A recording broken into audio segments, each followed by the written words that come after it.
Le jardin de Gassin, c'est vraiment un lieu apaisant, magnifique, rempli de roses.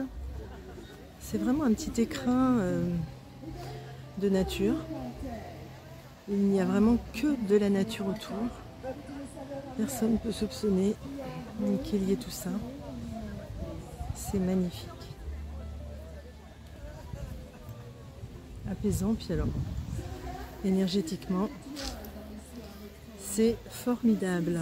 On a envie de se mettre auprès d'un arbre ou n'importe où et de se laisser aller. Bon, Julia, bonjour. Alors, je suis très contente de te rencontrer puisque depuis toute la journée, là, je me promène en fait chez toi, hein, dans ton jardin merveilleux. Exactement. Et donc, j'avais envie de te demander d'où ça vient, comment tu as eu ce lieu. Et comment tu es venue à l'exploiter, enfin l'exploiter, j'aime pas ce nom, Non, à le proposer à tout le monde alors, et de faire ce genre d'événement? En fait, c'est un lieu que j'habite moi depuis plus de 30 ans maintenant, qui est un lieu que j'aime beaucoup, qui est les jardins de Gassin, hein, je précise. C'est le jardin de Le Gassin. jardin de Gassin. Oui. En fait, on a voulu que ça s'appelle le jardin de Gassin parce que c'est une roseraie, certes, mais l'idée était d'y créer tout un tas d'activités différentes et pas de se limiter à la rose. En fait, c'est toutes les activités autour de la nature, le bien-être, l'écoute de l'environnement. Voilà, l'artisanat aussi m'intéresse beaucoup, les gens qui ont un savoir-faire, qui est mis en valeur là, lors du salon que tu découvres. Et donc, il y a une dizaine d'années, Anne, ma sœur, est venue habiter dans cette région et on est filles d'agriculteurs toutes les deux. Et on a donc vraiment une passion de la terre. Et moi, j'avais ce terrain qui était en friche complètement. Et elle avait sa connaissance de travail dans les jardins. Donc on a décidé d'allier nos deux compétences et de transformer cette friche en une roseraie qui est maintenant presque une forêt de roses. Hein, ah oui, il y en a partout et ça sent partout, c'est divin. Donc il n'y avait pas de roses? Il n'y avait pas de roses, il y en avait quelques-unes autour de la maison et comme j'avais une autre activité mais toi tu vis dans la petite maison qui est là-bas au bout. La grande maison, ouais, elle est grande, on ne se rend pas compte, elle est dans la nature. Elle est cachée. Elle est, voilà, elle s'harmonise parfaitement. Il y a une yourte ou il y a quelque chose à côté? Oui, il y hein? a une yourte aussi, oui, c'est vrai. Il y a aussi une cabane dans les arbres là-bas. Mes amis disent que c'est la plus belle chambre de la maison. D'accord. Voilà. Et là, c'est un exposant que j'aime beaucoup qui dort pendant le salon, et qui est un ami. Et voilà, donc c'est un lieu privé, bien sûr, puisque c'est chez moi, mais l'idée, c'est que ça puisse être ouvert au public, voilà, parce que je sais qu'on se sent très bien ici. Oui.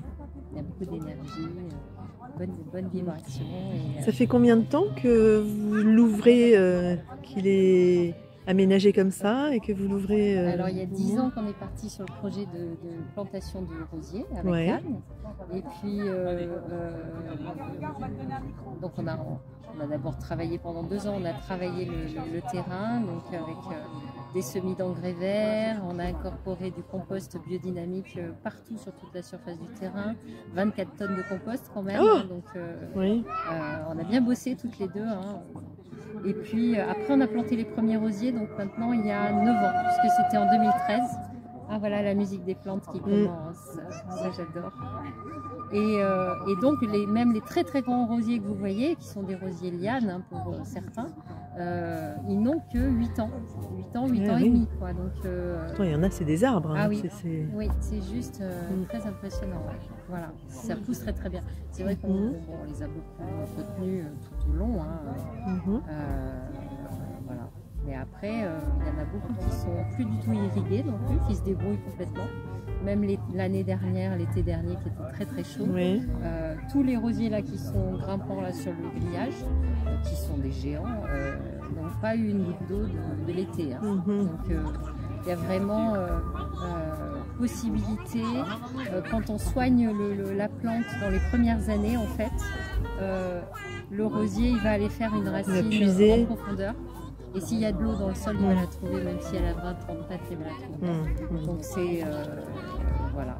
Après, c'est vrai que tous ceux qui sont dans le vallon en bas, qui sont plus des rosiers buissons, certains de très grands buissons, mais il y a un arrosage automatique.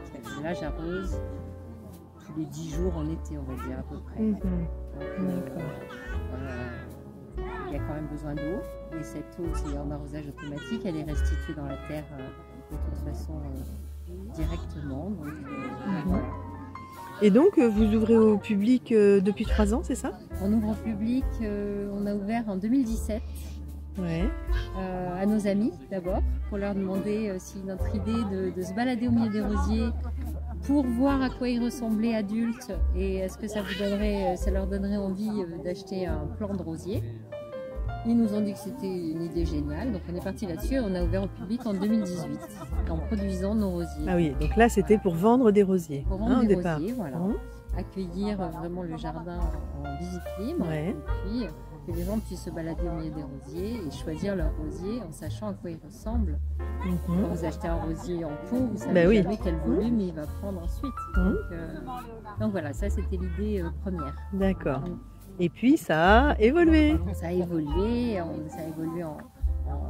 a accueilli des concerts, des événements divers et variés, des ateliers de yoga, de qigong, il y a de l'art-thérapie, il y a beaucoup de choses. Voilà. À chaque fois que je rencontre des gens qui font des choses intelligentes et qui ont envie de venir ici, on trouve un moyen de faire cet événement ensemble. Voilà. D'accord. Et il y en a. Et il y en a. C'est ça. Et donc depuis 3 ans, vous faites cette formule alors, du salon. Donc depuis 3 ans, ce salon là qui est maintenant d'accueillir des exposants partout au milieu de la région. Là on a une quarantaine d'exposants. Mais le lieu, voilà, tout le monde est un peu niché dans les rosiers, dans les oliviers. Donc on peut déambuler dans le jardin et puis moi je cuisine donc, oui et bien on s'est régalé, merci. Ah, mais super, c'était délicieux vraiment. Et donc je fais une table voilà, avec une assiette salée, une assiette sucrée fraîche du jour, végétarienne, parce que ça je trouve que c'est intéressant de manger que des légumes et de voir qu'on se régale, légumes, fruits, céréales et voilà. Avec ce lieu où on peut se poser, où on va avoir un merveilleux concert de plantes. Alors, nous avons été expérimentés de connecter les plantes, les roses. Alors c'est très savant avec non, ça peut être expliqué simplement. C'est la musique des plantes, c'est-à-dire c'est un appareil avec lequel Jean-Luc Manevaux, qui est là, il branche son appareil des capteurs sur les feuilles des plantes, lesquelles émettent des vibrations qui sont retransmises en notes de musique. Et on se rend compte que ces vibrations en notes de musique donnent carrément des mélodies, puisque il y a une variation de vibrations infinie d'une plante à l'autre. Et c'est juste stupéfiant de voir aussi que c'est pas une mélodie... c'est pas toujours la même, ça évolue en fonction de si on s'approche de la plante, si nous sommes nombreux autour, il y a vraiment toute une interaction qui nous prouve bien qu'elles sont sensibles au fait que l'on passe à côté d'elles. Et on a changé de rosier et la tonalité était différente. Et après il nous a fait faire une expérience extraordinaire, c'est qu'il nous a connectés. On s'est dans chaque main, et on a écouté notre propre vibration. Donc j'ai écouté ma propre vibration. Et quel effet ça fait? Mais c'est magnifique, enfin, c'est émouvant et c'est beau. C'est magnifique comme musique.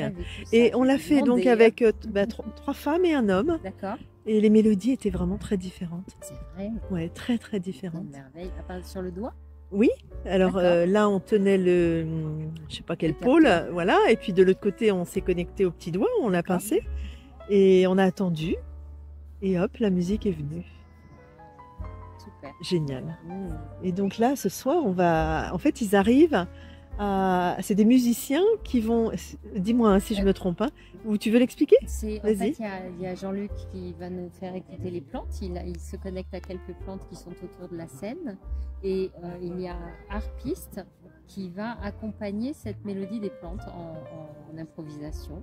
Donc voilà, donc, musique des plantes et harpe. C'est magnifique. Hein.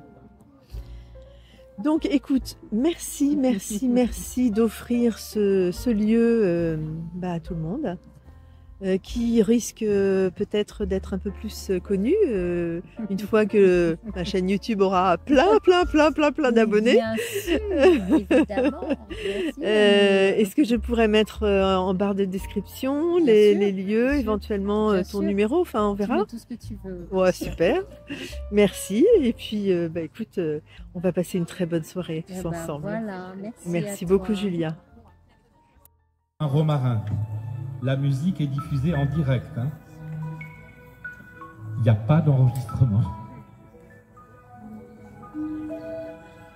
Tout le monde entend bien? Agassin, ça va? Le travail de communication qu'elle a fait. Nous, on vient de Saint-Auban et Val-de-Bourg, je ne sais pas si vous connaissez. C'est dans le Haut-Pays grassois. En général, on est 3 à intervenir sur scène avec un bassiste qui s'appelle Jean-Luc Borla. Mais là, il n'a pas pu être là aujourd'hui.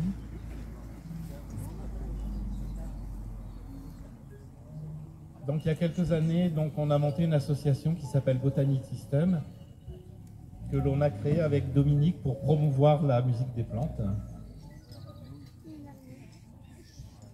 On organise différentes interventions, donc ici, là, en formule concert. Lors de balades troubadours, on se balade en forêt avec la captation de musique des plantes et Dominique qui improvise à la harpe. On a créé aussi des parcours sonores où les gens déambulent dans un parc, il y a des QR codes, ils le scannent et ils entendent une captation qu'on a fait au préalable. L'environnement appartient à nos empires effrénés. Ici, le plus intime en l'humain se trouve étrangement, soudainement, viscéralement appartenir à l'ailleurs.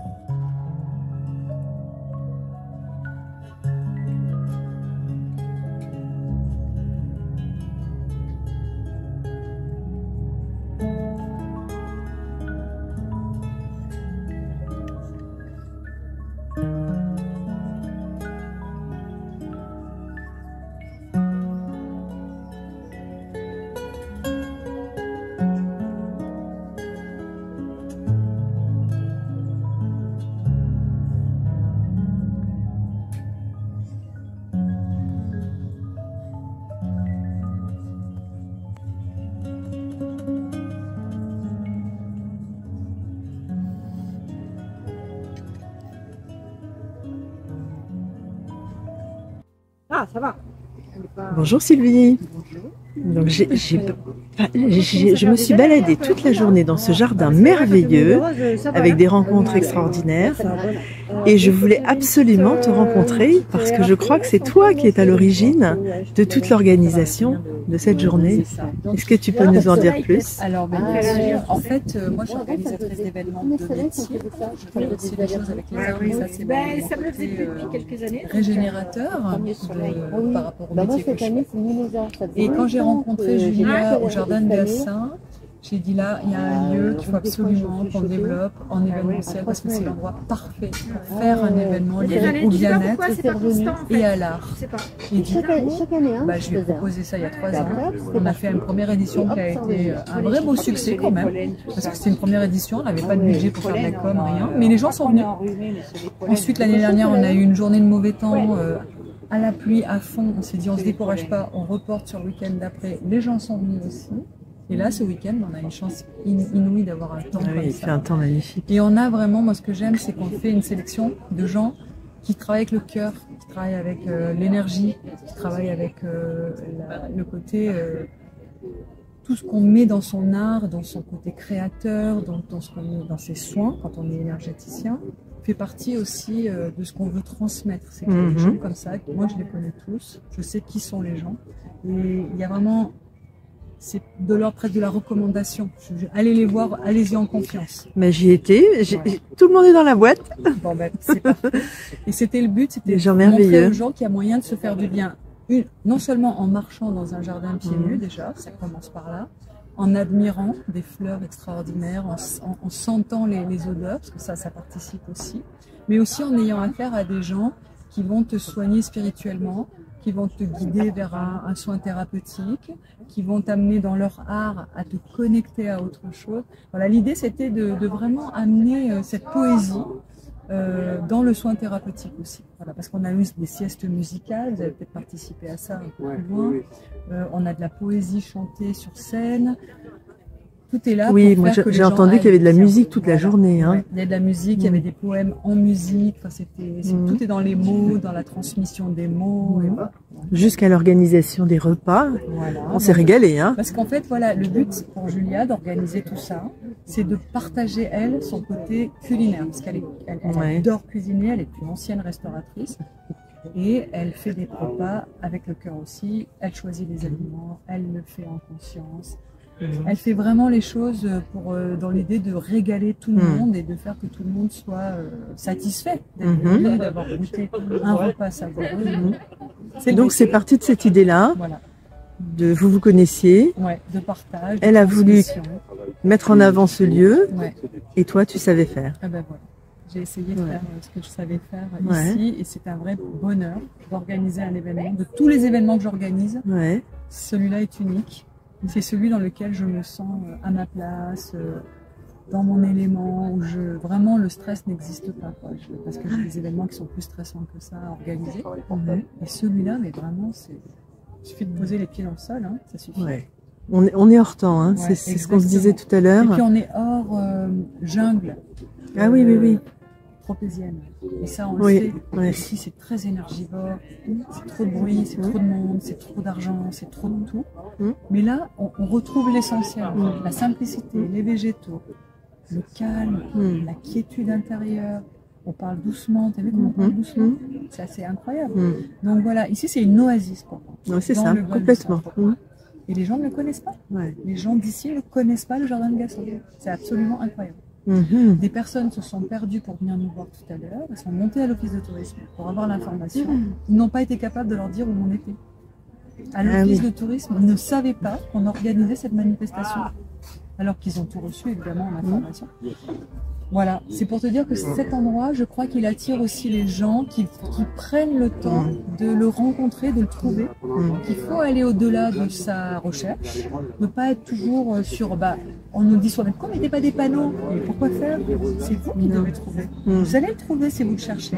On va pas mettre des panneaux partout, jardin de Gassin, c'est pas le but. Non, vous allez le trouver. Donc ceux qui doivent être là sont là. C'est ce que je dis toujours. Je pense aussi. Merci beaucoup. Avec plaisir.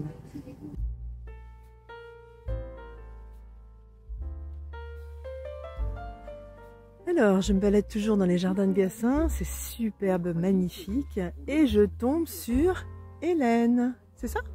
Hélène. Alors Hélène, eh bien écoute, moi j'ai complètement craqué sur tes êtres après, là, qui sont alors magnifiques. Et tu es en train de me raconter quelque chose qui m'interpelle énormément, donc j'aimerais bien que tu m'en parles. Eh bien voilà, je te disais qu'en fait, au tout début, l'inspiration m'est venue à la mort de ma maman. En 2015, parce que j'ai commencé à trier sa maison et je suis tombée sur un carton avec plein de napperons comme ça, et je me suis souvenue qu'effectivement quand j'étais enfant elle faisait des napperons, ma grand-mère en faisait, enfin voilà. Et puis évidemment dans la décoration d'aujourd'hui c'est plus vraiment d'actualité, mais je me suis dit mais comment recycler ça, parce que c'est quand même un très beau travail de femme. De nombreuses femmes pendant quelques générations ont fait des napperons. Et voilà, et là comme je suivais en fait une initiation sur tout ce qui était amérindien, je me suis dit à travers la trappe-rêve, eh bien on a le mandala du napperon. On a, voilà, ça ressemble exactement finalement aussi à une toile d'araignée qui serait tissée. Oui. Et voilà, et mon inspiration a commencé. Et puis j'en ai fait énormément, j'en ai vendu énormément. Ben, j'imagine. Voilà. Je viens du nord, regarde de la celui-là, France, donc c'est que des napperons de... C'est que des napperons, voilà. De grand-mère. Voilà, exactement. Il y en a des très très C'est fins. d'une beauté. Et c'est comme un mandala. Hein. C'est la même énergie en fait. Hein. Il y a une harmonie dans ces formes qui sont déployées. Ça, on peut retrouver ça dans les vitraux aussi. Voilà. Et on te trouve où, Hélène? Tu as un site? Tu as un Facebook? J'ai une page Instagram pour l'instant. Une page Instagram? Ouais, tu pourras me donner tout ça? Je mettrai ça en descriptif de la vidéo. Oui. Si les gens ont envie de te trouver. Oui, tout à fait. Hein? Alors, elle ne fait pas que ça. Je me permets, c'est pas de la recyclerie, mais quand même, on va quand même faire un petit tour. On va faire un petit tour. Alors là, je pense que c'est toi aussi les cahiers. C'est ça, je fais des petits cahiers. Oh là là, quand je vais avoir mon van et que je vais faire mon tour de France, ce serait bien que j'ai un joli cahier pour pouvoir raconter. J'ai fait beaucoup de cercles de mon femmes, cahier de vacances, de voyage. Des enseignements à écrire, et donc il fallait des grands cahiers. Donc je me suis dit, bah, voilà, ce sont de très belles œuvres. Alors, je ne veux pas influencer, moi on sait, j'ai craqué pour certains tableaux, mais on ne dira pas. Hein. Mais on a le droit aussi, c'est pour ça que la variété, la diversité, ça fait écho à des choses de sa vie profonde. Et voilà, ce sont vraiment de très belles œuvres. Hein. Voilà, merci Hélène. Merci. Bonne journée. Merci. Bonjour Max. Est-ce que tu peux nous dire ce que tu fais? Je suis un guérisseur. Anciennement, on disait héros bouteux. C'est un peu le sorcier blanc du village. Oh là là, ça fait peur ça. Absolument pas. Bon, j'arrive pas à faire la mise au point, c'est pas grave. Les gens ont peur de cette façon d'être parce qu'ils sont trop tourmentés par des énergies nouvelles ou par des nouveaux mots. Mais notre médecine notre façon de pratiquer est ancestrale. Alors tu prêches une convaincue, hein, puisque je fais des soins esséniens, c'est des soins ancestraux. On fait ça par intuition, c'est inné. Et donc voilà, on est juste là pour aider les gens à aller mieux, à retrouver leur chemin, à leur lever le poids des souffrances qu'ils ont vécues. Pas leur vécu, ce qui fait leur personnalité. Et puis après, voilà, après on passe derrière les ostéos pour relever, pour retendre les tendons, enfin, voilà. On nettoie les entités qui sont un peu embêtantes. Et voilà, ça fait partie... Tu fais ça depuis combien de temps? Ça fait 30 ans. 30 ans, sur hier? Sur hier, Néoul? Sur Néoul. D'accord. Et tu es venu à ça comment? Mais en fait, comme il n'y a pas de hasard dans la vie, un jour je sortais mon chien sur Toulon et il y a un monsieur qui est arrivé, qui m'a mis la main sur l'épaule, qui m'a dit tu ne sais pas qui tu es. Wow. Alors comme je suis un peu un sanguin, je dis bon, j'allais peut-être pas recommencer à faire ça. J'ai fait ma route et 3 jours après ma route dit pareil, ça a duré pendant 3-4 jours. À un moment donné, j'ai dit écoutez monsieur, expliquez-moi. Franchement, je pense que je vais vous sauter dessus. Et il m'a dit, ben, tu as la possibilité, les capacités de faire ça. J'ai dit, ok, à partir de là, vous pouvez m'expliquer donc. Et ma vie est partie là-dessus. Mais de tout petit, en fait, on aide. On est comme ça. Et après, il faut avoir juste la chance d'être décelé et qu'on nous égaye, qu'on nous ouvre. Et tu as rencontré la bonne personne. Exactement. Qui était là sur ton chemin pour te révéler. Exactement. Et du coup, ce monsieur, en fait, ce que je ne savais pas, c'était un des créateurs de la phytothérapie. Un des créateurs de la phytothérapie. D'accord.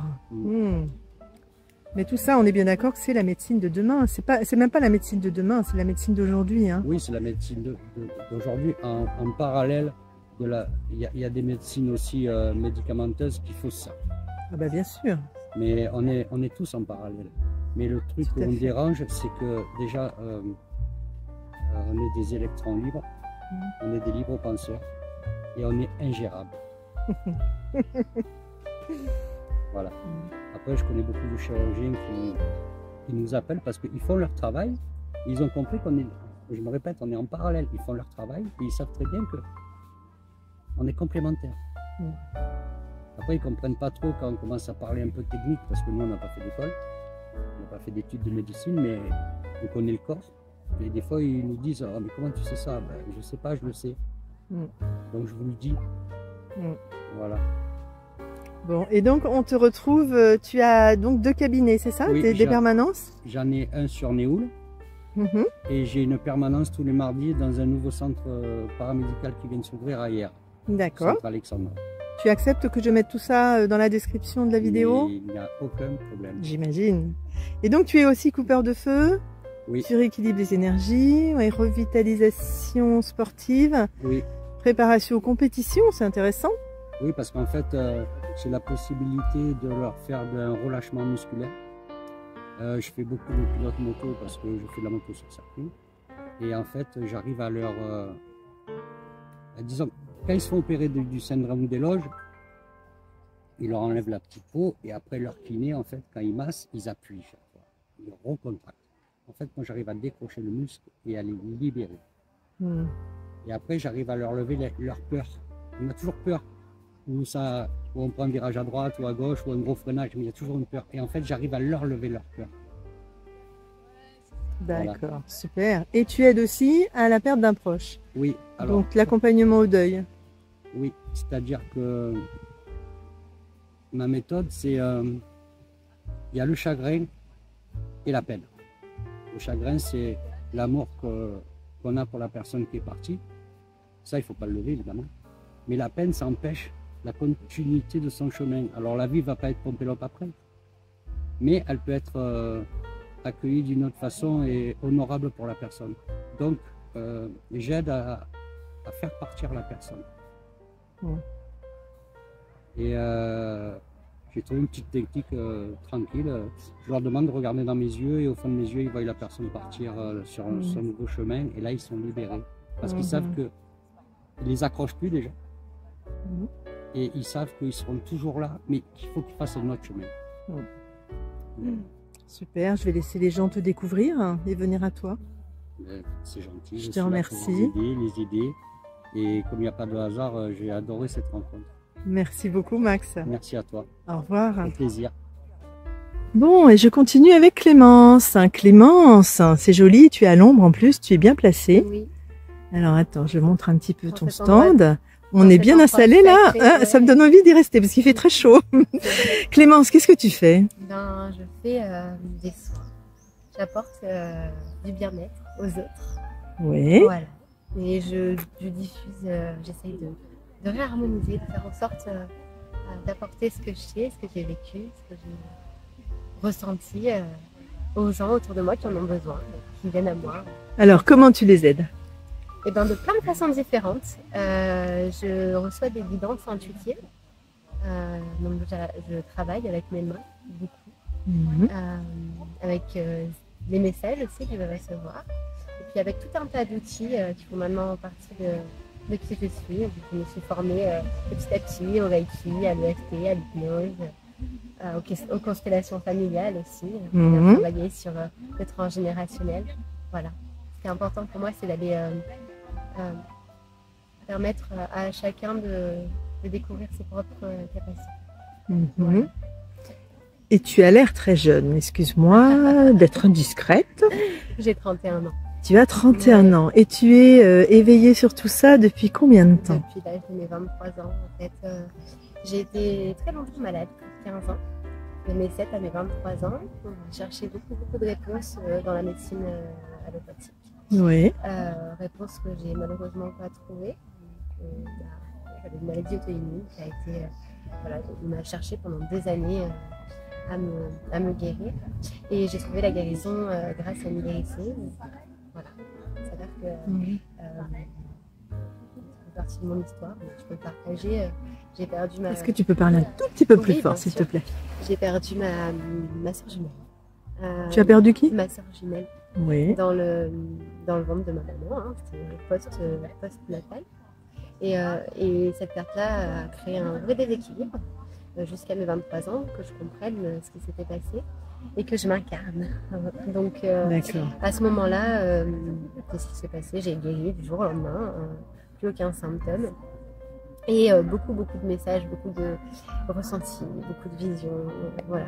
Donc j'ai compris où était ma place et j'essaye de l'honorer chaque jour en aidant à mon tour. C'est une merveilleuse revanche pour moi de pouvoir donner à mon tour. Est-ce qu'on peut dire que tous ces soins font partie... En fait, il n'y a pas une médecine, il y a des médecines. Exactement. Hein? Et ce serait super chouette si on arrivait à voir l'être humain dans sa globalité. Exactement. Et pas uniquement dans le physique. Oui, voilà. Tout à fait. Donc, j'ai pas le savoir sur le physique, mais par contre, j'ai d'autres enseignements sur ce qui se passe dans le subtil et ça me permet d'aider à mon tour. Je trouve ça assez... Et où est-ce qu'on peut te retrouver, dis donc? Je suis à Cogolin. Cogolin, mais je travaille aussi à distance. Tu as une chaîne, je sais pas, Instagram. Tu accepteras que je le mette dans la description de la vidéo. Avec plaisir. Et les gens pourront te retrouver. Donc tu travailles aussi à distance. Oui, tout à fait. Bah oui, comme moi. L'énergie est partout. L'énergie est partout, on est d'accord. Et Max, c'est pareil. Tout le monde dit la même chose. Hein. Donc super. Merci beaucoup, Clémence. Bon, dans ce magnifique jardin de Gassin, c'est absolument magnifique. Hein. Je vais me faire une pause déjeuner à cet endroit-là. Sur mon destin qui s'en vient, et je crois en lui bien plus qu'en tous les devins. Le bonheur est un ange aux ailes fragiles, un colosse aux pieds d'argile. Il a besoin d'air, de lumière, de liberté, d'une terre d'asile. Je veux être son antre dès ses premiers babiles, pour peu qu'il me le permette. Le bonheur n'est jamais un projet futile.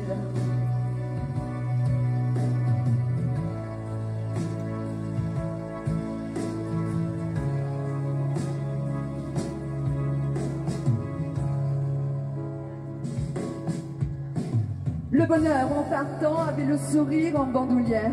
Son sourire en cordelière, il est parti vers d'autres chemins. Le bonheur en partant ne me laisse pas vraiment, ne me quitte pas vraiment. Il entend mes sentiments, m'oriente résolument et sûrement. Le bonheur, en partant, m'a fait un clin d'œil. Je sais qu'il reviendra, je ne porte pas son deuil. Il ne fuit pas, il s'en va conquérant, préparer d'autres écueils pour me revenir encore plus grand, se reposer dans mes fauteuils. Le bonheur, en partant, ne me quitte pas vraiment. Je sais que même de loin, il entend mes sentiments. Il entend mes résolutions et m'oriente résolument et sûrement. Le bonheur, en partant, m'a fait un clin d'œil. Je sais qu'il reviendra, je ne porte pas son deuil. Il ne fuit pas, il s'en va conquérant, préparer d'autres écueils pour me revenir encore plus grand, se reposer dans mes fauteuils. Le bonheur est une étoile qui me guide par tous les temps.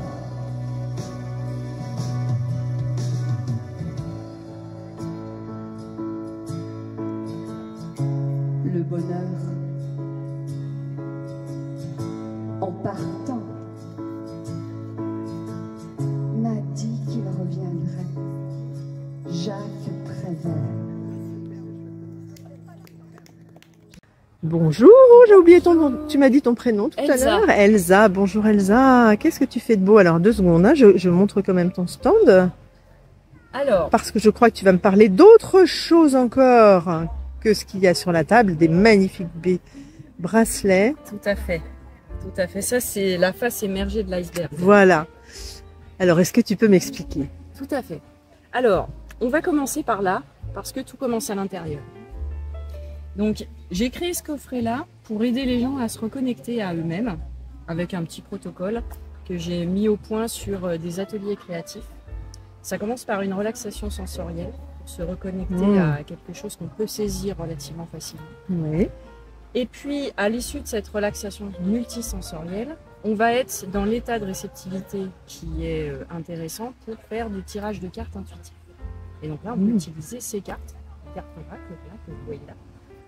C'est une composition de cartes que j'ai créée spécifiquement pour travailler sur le sujet du coffret. Ici, le sujet de l'eau, l'harmonie émotionnelle, la relation à soi, la relation à l'autre. et l'équilibre des flux. Ce qui rentre et ce qui sort. Et c'est exactement ça, un sujet de société. Oui. Ce qui rentre et ce qui sort, vers qui, à qui et comment.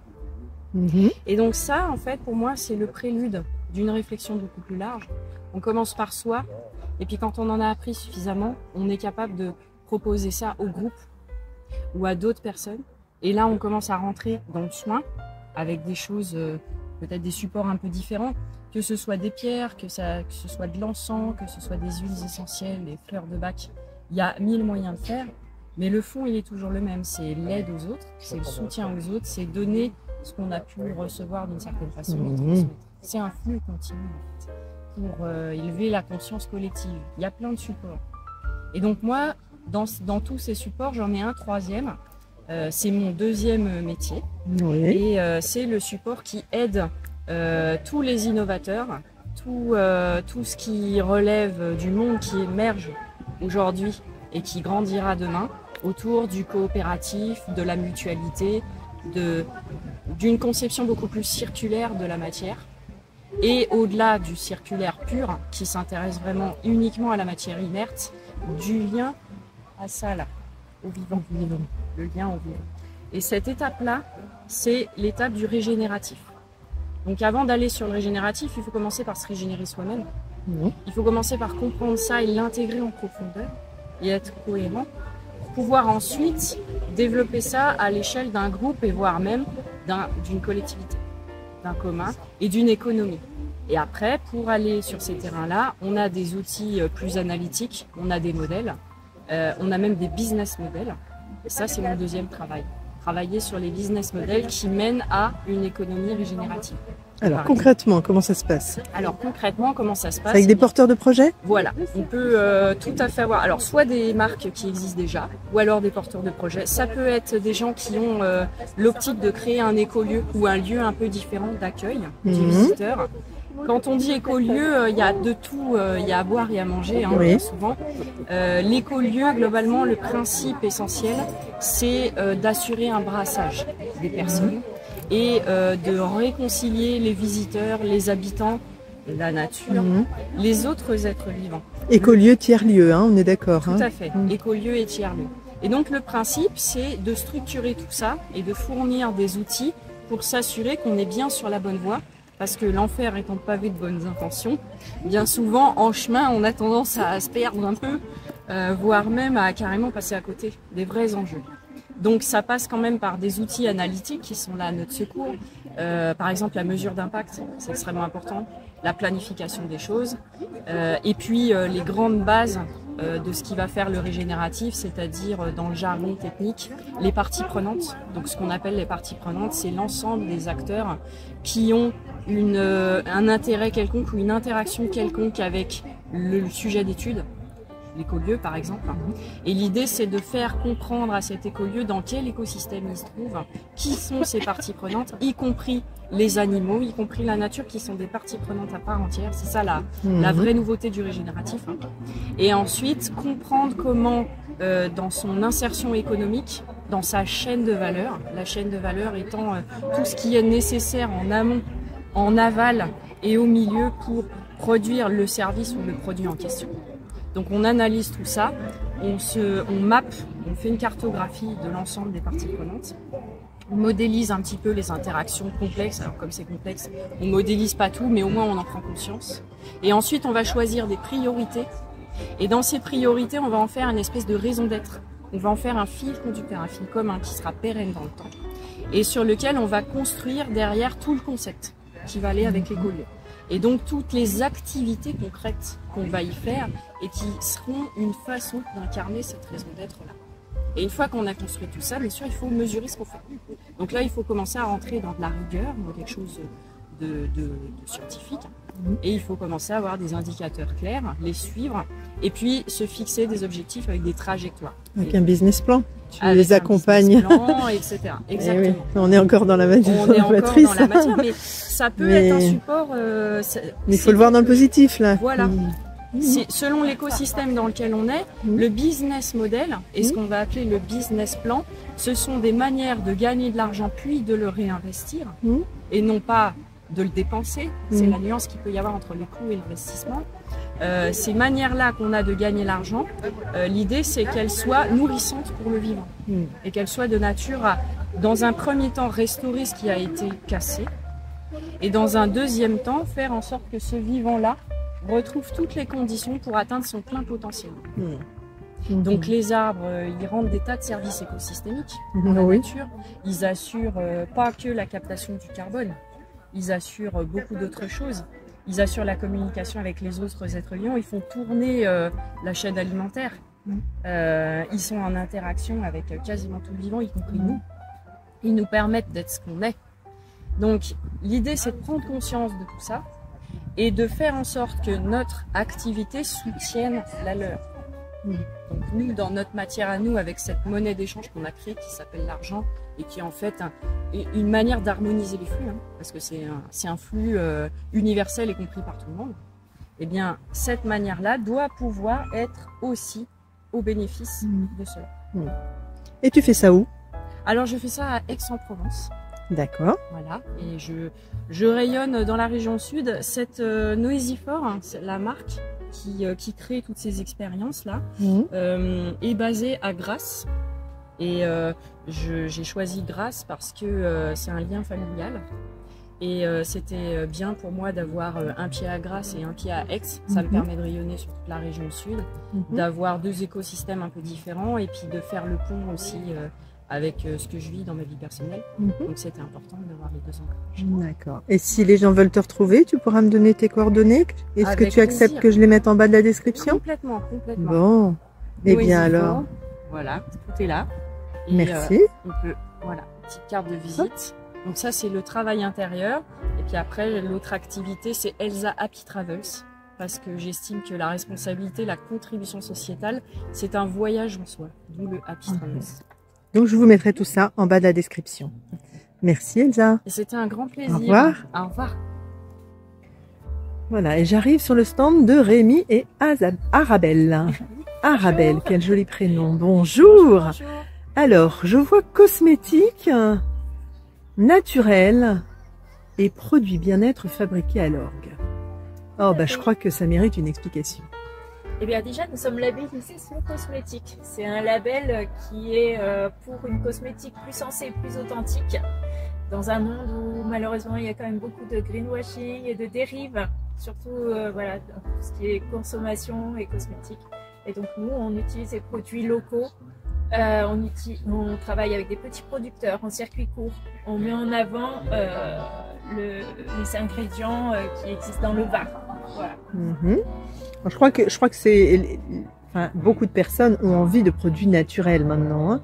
Oui, tout à fait. C'est de plus en plus de personnes sont sensibilisées parce que ils constatent les méfaits de tous les produits de peau. Beaucoup de personnes ont des problèmes de peau, voilà, des allergies de toutes sortes. Même endocriniens. Oui, etc. exactement. Et du coup, les gens commencent à vouloir être consommateurs. Oui. Et donc savoir ce qu'il y a dans les produits qu'ils utilisent tous les jours. Alors, qu'est-ce qu'il y a dans vos produits? Eh bien, il n'y a rien de chimique déjà. C'est déjà bien. Et par exemple, les savons sont saponifiés à froid et sur gras à 8%. Dedans, il y a de l'huile d'olive du Var, des huiles végétales dont les ingrédients sont préservés par la saponification à froid, des plantes qui sont oubliées, que les gens n'utilisent plus parce qu'on utilise ces ingrédients qui viennent du bout du monde. Et donc, en oubliant que, voilà, que les plantes qui existent dans cette belle Provence ont des bienfaits inestimables. Voilà. Tout à fait. Eh bien, c'est magnifique. Merci. Vous avez une boutique quelque part ou... Alors, nous avons notre site internet. Vous vendez, voilà. Donc, je pourrais mettre tout ça en barre de la description. Avec plaisir. Voilà. Bah, on a notre site internet, on est revendu chez certains revendeurs et dans des boutiques spécialisées dans le local et le bien-être. Et puis on fait beaucoup de marchés de producteurs à la rencontre des personnes. Voilà. Un petit mot, Rémi, pour terminer? Je pense qu'elle a dit l'essentiel. Voilà, c'est vrai, elle n'a rien oublié? On travaille aussi avec des plantes issues de notre propre cueillette, comme les amandes qui viennent du jardin. Oh, c'est bon ça. Le thym, la sauge, de cystes. Voilà, donc on travaille vraiment avec un maximum d'acteurs locaux, mais aussi avec des plantes qu'on cueille nous sur notre terrain. Il est où votre terrain? À l'orgue? À l'orgue. D'accord, formidable. Et c'est Rémi qui fait tous les visuels. Voilà. Super. Ouais, on essaie de faire un maximum de choses nous-mêmes. Ouais. C'est voilà, Arabelle qui s'occupe de tout ce qui est recettes, fabrication. C'est vraiment l'artisanat, je vais pas dire de demain parce que je veux plus dire ça. Oui. C'est de maintenant. Hein? Oui, tout à fait. Ouais. Merci beaucoup. Merci à vous. À bientôt. À bientôt. Voilà, je poursuis encore mon chemin au jardin et je rencontre un salon qui m'interpelle, un stand qui m'interpelle. Est-ce que tu peux me dire ton prénom? Sandrine. Sandrine? Et toi, ne te cache pas, j'y vais. Alors, je regarde. Qu'est-ce que vous faites? Je fais de la bougie énergétique. Oh là! Je suis artisan et énergéticienne. Et du coup, j'ai mélangé mes deux casquettes pour créer mes propres soins énergétiques qui passent à travers mes produits. Alors là, ça me demande un petit peu plus d'explications, s'il te plaît. Alors, je vais travailler, on va parler de la bougie, je vais travailler avec les énergies, donc les énergies des pierres, des cristaux, dites de lithothérapie, mais je mets également des plantes, des résines naturelles, de la feuille d'or 24 sur des compositions saines et que je fais moi-même, puisque je fais mon propre mélange de cire en tant qu'artisan cirier, à base de cire de colza, cire d'abeille, cire de coco, et j'incorpore des parfums de grâce de très haute qualité. Voilà. Après, il y a mon métier d'énergéticienne qui vient rentrer en phase de finition, c'est-à-dire quand la bougie est coulée et que je vais incorporer mes cristaux, mes plantes, etc. Là, je suis dans la phase de programmation où je travaille avec ce que je sais faire dans l'énergétique pour programmer mes bougies qui sont programmées tous les jours sur les thématiques qu'elles représentent toutes. En fait, j'ai développé 23 thèmes pour vous aider à aller au mieux de votre forme. Et alors, comment ça se passe? Les gens, ils viennent te voir dans un cabinet ou comment? Explique-moi. Ils viennent à ma rencontre sur les salons. Tu ne fais que des salons? Sur mon site internet. D'accord. Ouais, tous les week-ends, nous faisons des salons bien-être. Ne vous inquiétez pas, vous aurez les coordonnées dans la description de la vidéo, comme pour tout le monde.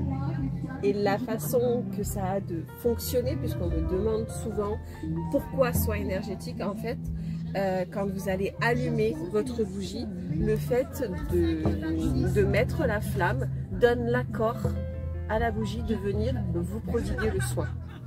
Donc tout au fur et à mesure des 35 heures de diffusion, à coup de 1 à 2 heures à chaque fois, ça viendra vous reprogrammer sur la thématique que vous avez choisie.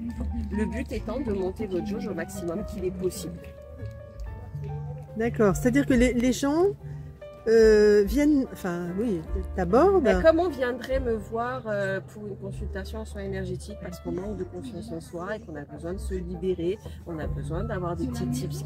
Et bien là, toutes mes possibilités que j'avais en direct, je les fais passer dans mes bougies. D'accord, donc c'est toi toute seule ou tu les aides à déterminer sur quoi ils ont besoin de... Non, c'est eux qui vont choisir ce dont ils ont besoin. Je vais les guider pour savoir comment ils vont le ressentir. En général, c'est très émotif. C'est comme quand on choisit une pierre dans les stands de pierre, etc. On est appelé. Voilà. Et bien la bougie, c'est la même chose. Ils vont être appelés. Et selon les personnes, ils ne vont pas être appelés de la même façon. Il y en a certains, ça va être par le visuel. Il y en a certains qui vont être par la thématique, d'autres par la senteur. Et il faut que ça procure une émotion. Quand la personne va la mettre à son nez et la ressentir, on va vraiment savoir que c'est cette bougie-là qui va pouvoir les aider sur le moment. Mais tu les aiguilles parce que là, il y en a plein, les odeurs se mélangent. Alors là, vous voyez, devant, il y a un petit plateau. Je les invite à faire une présélection de maximum 5 bougies par rapport aux thématiques, à la couleur, à la senteur, comme ils le souhaitent. Donc avec cette présélection, ils n'auront plus que 5 bougies qu'ils devront humer pour ressentir celle qui va leur correspondre. Ok, je comprends. Et il faut qu'ils l'allument, il y a une prescription? Pas du tout. C'est au bon vouloir, comme ils veulent. C'est quand on veut, c'est à la fréquence que l'on veut. Parce que c'est pour se faire du bien. Donc, c'est comme on souhaite et on n'est pas obligé de rester à côté de sa bougie. Bien évidemment, on ne va pas allumer une bougie à Paris et partir en Chine. La reliance est un peu compliquée, hein, même si le téléphone, ça fonctionne par des ondes, ça marche. Il n'y a pas trop d'intérêt là. Voilà, là vous pouvez allumer votre bougie dans le salon en conscience, vous savez qu'elle est en train de vous faire du bien. Et vous allez repartir, par exemple, faire des papiers à côté, même dans une pièce à côté. La reliance est toujours là et ça travaille. Merci. Comme quand on fait un soin à distance. Hein. Oui, bah oui, je fais des soins à distance. Je sais très bien ce que c'est. Ça marche très très bien. Mais oui, ça marche très bien. J'ai des retours clients qui sont extraordinaires. C'est ça qui est chouette. Ouais. Merci beaucoup. Et alors on te retrouve, oui, tu m'as dit qu'on te... On fait des salons tous les week-ends. Ah oui. On a un site internet. D'accord. Donc c'est le site internet que je vais mettre en bas de la description. Voilà, il suffit de taper Souffle de Gaïa, on est premier sur Google, on a très bien fait notre travail. On a aussi les réseaux sociaux, donc vous pouvez nous suivre sur Instagram, sur Facebook, sur TikTok, sur YouTube, sur Pinterest. D'accord, ok. Et si vous vous inscrivez à notre newsletter, vous avez en fin de newsletter tout le temps, chaque mois, nos sorties du mois. Super, merci beaucoup. Avec grand plaisir. Alors, on continue, on continue. Oh, ces belles fleurs, je les ai vues ce matin. Et on s'était dit que j'allais revenir. Alors, jolie fleur, dis-moi ton prénom. Alors moi, c'est Audrey. Audrey, est-ce que tu peux m'expliquer ce stand-là? Qu'est-ce que c'est? Qu'est-ce qu'on y fait? Ça s'appelle Créa Monde des Merveilles, ce que j'ai créé. Créa Monde des Merveilles, parce que j'y mets le monde, les merveilles, parce que j'aime bien raconter des histoires, parce que j'écris beaucoup déjà. J'écris et j'imagine beaucoup. Et j'aime bien créer surtout de la magie. Donc j'adore la magie. Oui, et de transformer. J'ai toujours aimé transformer en plus beau. Voilà. Ouais, on a besoin de transformer ce monde en beau. Et donc dans mes ateliers, c'est ce que je fais naturellement. Et puis il y a plein de choses qui se sont rajoutées. Je fais beaucoup d'ateliers autour de l'écriture, de façon ludique, parce que c'est mon domaine. Explique-nous comment ça se passe. Alors c'est surtout des groupes, parce que dans les groupes, il y a une interaction, il se passe quelque chose. Donc ça, c'est formidable. C'est des groupes qui peuvent se suivre aussi. Et donc après, moi, je suis le guide. Voilà, je dis, voilà, il va se passer ça, ou on va faire ça. Mais c'est parce que je ressens aussi les ambiances, c'est ce qui se passe. Et alors, j'ai toujours, comme je dis, une boîte à outils, parce que j'ai plus ou moins une trame, mais que je peux changer quand je veux. Parce que si je sens qu'il faut utiliser ça ou ça, je l'utilise. Alors, j'ai plein de jeux d'écriture. Et en plus des jeux d'écriture, j'y ajoute de la peinture, du collage, tout ce qui peut se faire, qui peut aider le moment présent, on va dire. Alors, attends, concrètement, les gens sont là pour écrire et toi tu les guides. Voilà, oui. Tu les guides avec ta parole, avec des jeux d'écriture. Je dis on va faire ça, on va prendre tel biais. Par exemple, tout à l'heure avec une dame, là par exemple, elle sentait un parfum de rose. Oui. De ressentir, parce que le parfum mène à la Madeleine de Proust. Il y a tellement de choses que du coup on se pose, on s'écoute beaucoup. Et là j'ai dit toujours avec sa petite, qu'elle écrive les mots qui lui viennent. Alors, ça peut être des mots, des bouts de phrases, des émotions, mais toujours laisser partir, un peu quitter le mental pour rester dans le cœur, et d'écrire, jusqu'à ce que ça se tarisse, qu'il n'y ait plus rien. Ouais. Et quand il n'y a plus rien, on fait un petit, puisqu'on a tout là, c'est quoi ce moment présent? Qu'est-ce qu'on a envie d'écrire sur ce moment, ce qu'on a vécu là, ou en ressentant, qu'est-ce qu'on a vu? J'écris un petit texte, voilà. Et puis ça se fait tout seul, du coup. D'accord. Voilà. Et la personne, elle est à la limite surprise de ce qu'elle a écrit, non?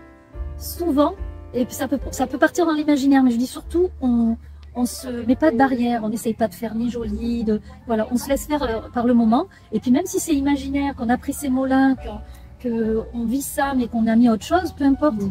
Ça rappelle l'écriture intuitive, non? Je me trompe? Ça peut, parce que du moment après, ça dépend des freins que l'on a, on laisse faire. Arriver son intuition quand même. On laisse faire le cœur, quoi. Ce qui vient, le cœur, l'âme, quoi, ce qui vient. Et du coup, j'ai dit, puisqu'elle était bien partie là-dedans, elle a peint aussi, elle a fait une aquarelle. D'accord. C'est pareil, j'avais plusieurs façons de proposer, c'est-à-dire où on se laisse aller à mettre des taches de peinture, ou bien on apprend vraiment à faire une rose point par point, voilà, j'ai de quoi faire, ou alors il y avait une petite trame et on met en couleur, voilà, tout doucereusement. Et elle a écrit ce texte qu'elle avait fait autour, voilà, comme elle voulait. Et tes ateliers, tu les fais où? Alors moi je suis plutôt de la garde.